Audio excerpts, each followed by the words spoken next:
তাদের সাথে আমাদের কোনো বিরোধ নেই, সংঘাত নেই। আমরা দাঁড়িয়েছি তারা যে সুপারিশগুলো দিয়েছেন সেগুলোর যেহেতু কনফ্লিক্ট করছি সেগুলো নিয়ে কিছু কথা বলার জন্য।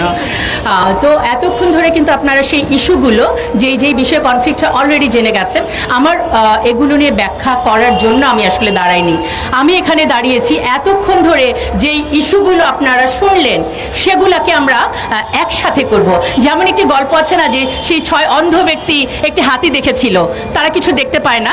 একজন যে হাতির দেহটি ধরেছিল সে বলেছিল যে হাতি হচ্ছে দেয়ালের মতো, আরেকজন লেজ ধরেছিল সে বলেছিল হাতি হচ্ছে দড়ির মতো, আর যিনি হাতির সুরটি ধরেছিল সে বলেছিল বল্লমের মতো।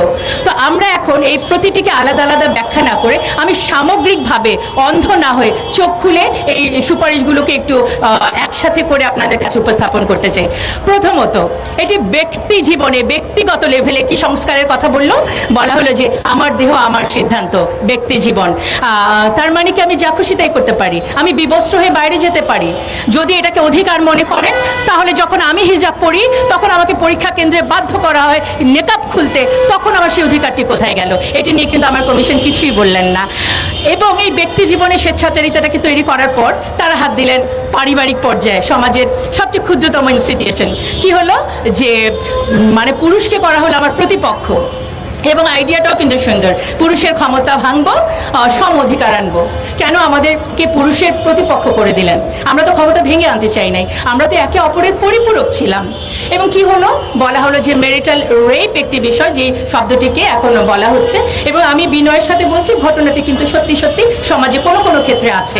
বিষয় হচ্ছে যারা এটি করছেন, যে পুরুষ এটি করছেন, তিনি কিন্তু মানসিক বিকারগ্রস্ত, তার যেমন চিকিৎসা দরকার। এবং ফিজিক্যালি অ্যাসাল্ট যখন মহিলারা হন তারা কিন্তু অবশ্যই নারী নির্যাতন মামলায় যেতেই পারেন।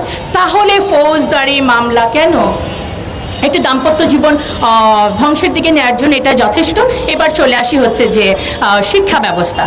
শিক্ষা ব্যবস্থার আগে আমি একটু সম্পদ নিয়ে বলতে চাই, এটিও তো পরিবারের ইস্যু।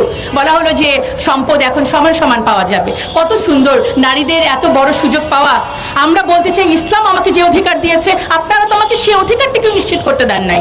আমার এই সোসাইটি থেকে তো আমি আমার ভাইয়ের কাছ থেকে যতটুকু প্রাপ্য সম্পদ পাওয়ার কথা সেটাই পাচ্ছি না। আপনারা খুব সুন্দর করে আইওয়াস দিয়ে আমাকে খুশি করে বলছেন এখন থেকে আমি আমার ভাইয়ের সমান সম্পদ পাবো। এই জায়গাটায় অবশ্যই বাস্তবিকভাবে এটি কিন্তু আসা উচিত ছিল। যে বিষয়টি ক্লিয়ার করতে চাই, তারা তাদের প্রতিবেদনে সুস্পষ্ট করে লিখেছে ধর্ম নারীকে বৈষম্য করেছে। আমি জোর গলায় বলতে চাই ধর্ম নারীকে বৈষম্য করে নাই, ধর্মের প্রয়োগ নারীকে ভুলভাবে প্রয়োগ। আমার ধর্ম আমাকে বলল যে দেনমোহরের মাধ্যমে বিয়েটা হবে, আর আমার সমাজ আমাকে যৌতুকের মধ্যে ঠেলে দিল। এবং যৌতুক না দিলে শুধু বিবাহ বন্ধ না, গায়ের মধ্যে কেরোসিন ঢেলে আমাকে পুড়িয়ে দেওয়া হলো। তারপর এই মৃত্যুর জন্য আমার ধর্ম দায়ী নাকি আমার সমাজ? আমাদের কি চিন্তাটা করতে হবে। এবং দেখেন এটার মধ্যে হচ্ছে আরেকটি হচ্ছে পতিতাবৃত্তি। অলরেডি এটা নিয়ে অনেক কথা বলেছেন। এবং আপনি আমাকে আমার দাম্পত্য সম্পর্কের মধ্যে সংঘাত বাড়ালেন, আমার ভাই এবং আমার বাবার সাথে সম্পর্কে সংঘাত জড়ালেন, এবং পতিতাবৃত্তিকে করে দিলেন উন্মুক্ত। তখন এই যে কিছুক্ষণ আগে আমাদের আরো অন্যান্য বক্তারা বলেছেন, স্বামী তখন এই ফৌজদারি মামলা এড়ানোর জন্য কিন্তু যাচ্ছে কোথায়? পতিতালয়ে। আমার অনেক ছাত্রীকে আমরা কিন্তু অনেক হোটেলে এই ধরনের সম্পর্কে দেখতে পাই যেখানে পুলিশ তাদেরকে গ্রেফতার করছে। যখন পতিতাল এই বৃত্তিটিকে আপনি একটি পেশা হিসেবে দিচ্ছেন, তখন তারা পার্ট টাইম টিউশনির মতো ওখানে গেলে সমাজ ব্যবস্থা যদি ভেঙে পড়ে, এর দায় ভাইকে আপনাদের নিতে হবে না? দেখেন এই একই সাথে হচ্ছে যে গণমাধ্যমে বলা হলো যে কিছু কিছু শব্দ প্রয়োগ করা যাবে না, যেমন হচ্ছে নৈতিকতা, অশ্লীলতা, শালীনতাপূর্ণ পোশাক, ধর্মীয় অনুভূতি। আমি এই কথাগুলো কেন বলতে পারবো না? কারণ আমি অশালীন হয়ে চলবো?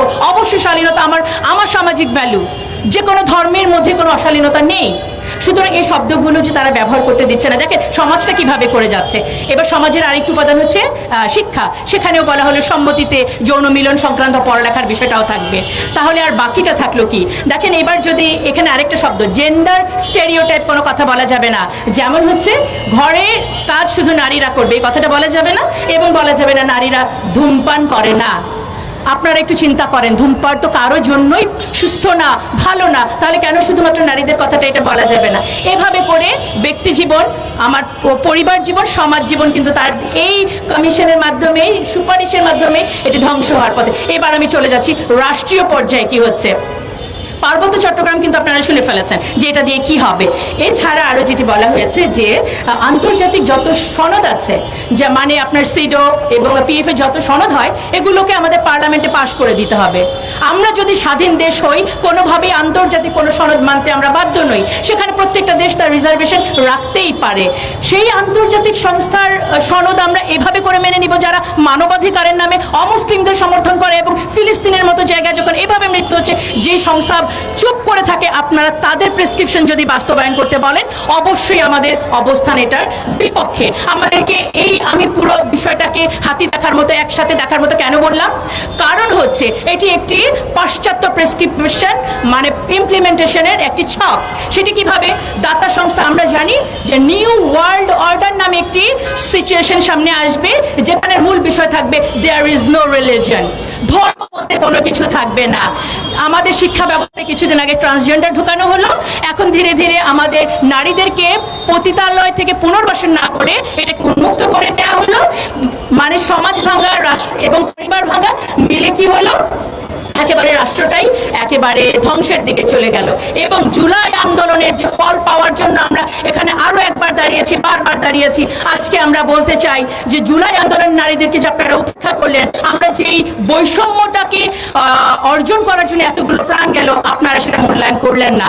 এই কমিশনের যতগুলো সুপারিশ আমাদের সামাজিক মূল্যবোধ, আমাদের ধর্মীয় মূল্যবোধ, আমাদের একটি সুস্থ সুন্দর জীবনযাপনের জন্য, নারীকে ক্ষমতায়নের নামে শুধু আপনারা প্রদর্শনীর জন্য বলেই দিয়েছেন বিনোদনে একেবারে 50-50% তাদের প্রদর্শনী থাকতে হবে। আমরা 300 আসনকে 600 আসন করে কি লাভটা হলো? আমরা মমতাজ এবং শমিকা এসারদের মতো আরো কিছু সংখ্যক আমরা নেত্রী পাবো। বাট এটাই কি আসলে নারীর পলিটিক্যাল এম্পাওয়ারমেন্ট? আমাদের নারীদেরকে গুণগতভাবে, শিক্ষাগতভাবে, প্রযুক্তিগতভাবে উন্নয়নের দিকে নিয়ে যেতে হবে। এবং এই যে আন্তর্জাতিক যে পায়তারা, যে একটি দেশকে ধর্মর একটি ইস্যু ধরে এবং ধর্মীয় মূল্যবোধকে শেষ করে নারী পুরুষকে প্রতিপক্ষ বানিয়ে, পরিবারগুলো ভেঙে, সমাজ ভেঙে একটি রাষ্ট্রকে একেবারেই মুসলিম রাষ্ট্রগুলোকে যেভাবে করে শেষ করা হয়, আমি যে আমাদের যে বর্তমানে ডক্টর ইউনূস আমাদের অত্যন্ত শ্রদ্ধেয়, তিনি যেভাবে দেশের হালটি ধরেছেন, আমি এই মুহূর্তে মনে পড়লো যে নারীদেরকে আমরা ক্ষমতায়ন করতে চাই। গত পার্লামেন্টে আমরা কি দেখলাম? আমরা দেখলাম আমাদের প্রধানমন্ত্রী, স্পিকার সবাই নারী, কিন্তু ওনার মতো ফ্যাসিস্ট নারী নেতৃত্ব তো অনেক পুরুষের মধ্যেও নাই। তার মানে কি আপনারা বলবেন যে শুধুমাত্র নেতৃত্বে, ক্ষমতায় সংখ্যা বাড়িয়ে দিলেই নারী ক্ষমতায়ন সম্ভব?